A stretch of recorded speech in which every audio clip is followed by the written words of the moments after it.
Hey everyone, welcome to another installment of Harry Potter Theory. I'm coming to you today with a bunch of updates on the Harry Potter franchise as a whole, including some very exciting news on the upcoming show, some casting rumours, and some highlights from an interview JK Rowling just did with the Sunday Times. Altogether, I've got a fair bit of news to cover in this one, so let's dive in.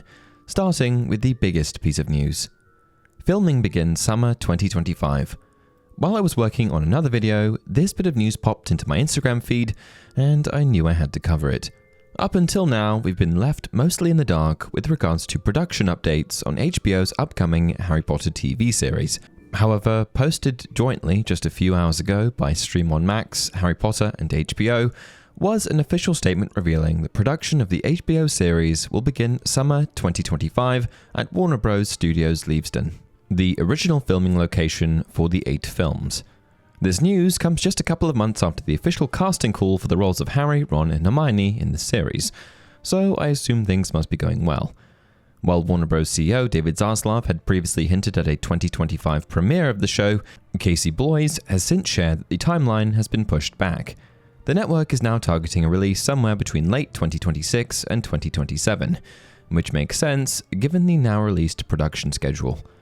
The series intends to adapt each of JK Rowling's 7 books into individual seasons, offering a more detailed exploration of the source material. Rowling will serve as an executive producer, ensuring the adaptation remains faithful to the original narrative.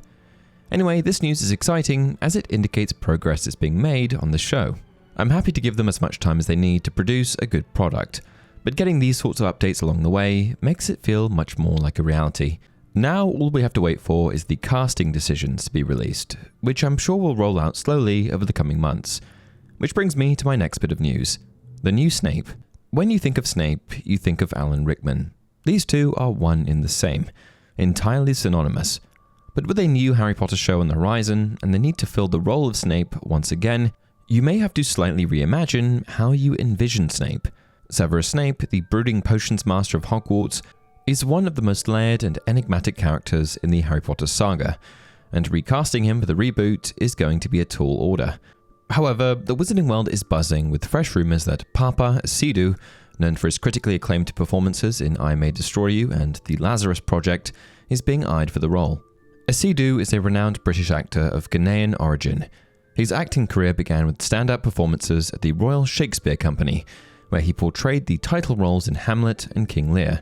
His recent work spans films such as Murder on the Orient Express and Men, along with television appearances in Gangs of London and the Black Mirror episode Demon 79. Asidu's casting marks a departure from the physical portrayal of Snape seen in the films, where Alan Rickman's appearance closely matched the character's description in the books. Snape is described as tall and thin, with long greasy jet black hair framing his pale, almost ghostly complexion, and his most striking features include his hooked nose and cold, penetrating black eyes, which seem to pierce through those he gazes upon. However, this reinterpretation offers the opportunity to focus on the emotional depth and complexity of Snape, traits that Asidu's impressive acting resume suggests he can bring to the role. The rumours have elicited some mixed reactions from fans. While many are excited about the possibility of Asidu bringing a new energy to the character, others are hesitant, given the enduring legacy of Alan Rickman's portrayal. As of now, however, Warner Bros. Have not confirmed any casting for the series, stating, "A high-profile series like this naturally invites rumours and speculation. As we progress through pre-production, we will confirm details only as deals are finalised." JK Rowling interview.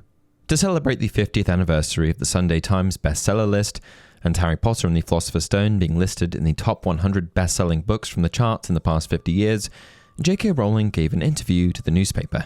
In this interview, she reveals some insights about writing The Philosopher's Stone, as well as the series as a whole. Here are some of her answers. What was the first line of The Philosopher's Stone that you wrote? And the last. The first line I ever wrote of it didn't end up in the book. It was, "The Potter family lived in Dark's Hollow," which was the original name for Godric's Hollow. The last line I wrote was literally the last line as published in the Deathly Hallows. How much had you planned all 7 books when you started The Philosopher's Stone? By the end of the first book, I knew how the 7th would end, and had worked out a lot of the details of the world, but I left enough leeway to enjoy creating things as I went.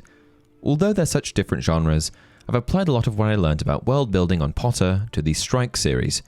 In my work, I like to know exactly where I'm going. In my life, not so much. When did you feel happy with the Philosopher's Stone while writing it? There were 7 years, and 3 changes of country, and a lot of seismic life events between having the idea and publication.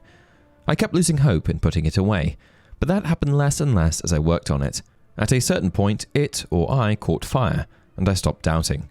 I can remember feeling elated after writing the first Quidditch match, which flowed out of the pen and was barely revised afterwards. When did you realise it was a hit? It's all a bit of a blur, to be honest.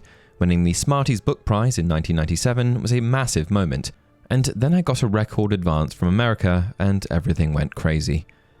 How did you feel about it being on the Sunday Times bestsellers list? I was overjoyed because it felt like something that happened to real writers. I can't overstate how timid I was about calling myself a writer. Even after I was published, I hesitated to say it out loud, because I'd wanted it for so long and didn't want to jinx myself. What was the first book you loved? I can remember being very small and mesmerised by the illustrations in Richard Scarry's Busy, Busy World. But the first chapter book I loved was probably Black Beauty. I can remember reading it aloud to a plastic horse I'd put to bed under a doll's blanket. When did you realise you wanted to be a novelist? I literally can't remember a time when I didn't want to be a writer. Basically, as soon as I realised you could make a living from making up stories, which was the thing I loved above all others, that's what I wanted to do. Is there a book you just can't finish? No disrespect to Stephen King, in fact it's a compliment in many ways, but I couldn't finish the advance copy of Lacey's story that I was sent. I don't want to spoil it for anyone, so I'll just say I found one part so disturbing, I put it down and never picked it up again. Hogwarts Legacy 2. Warner Bros. Found a bright spot in 2023 with the release of Hogwarts Legacy, which seemed to really strike a chord with Harry Potter fans worldwide.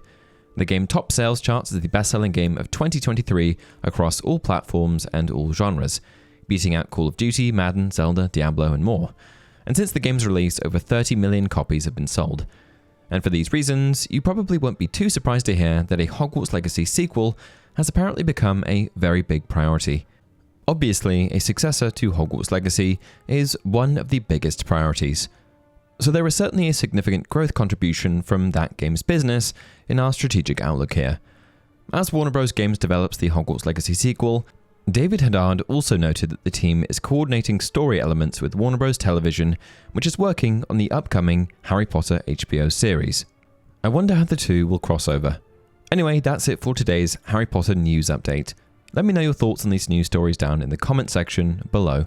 Until next time, remember, it does not do to dwell on dreams and forget to live.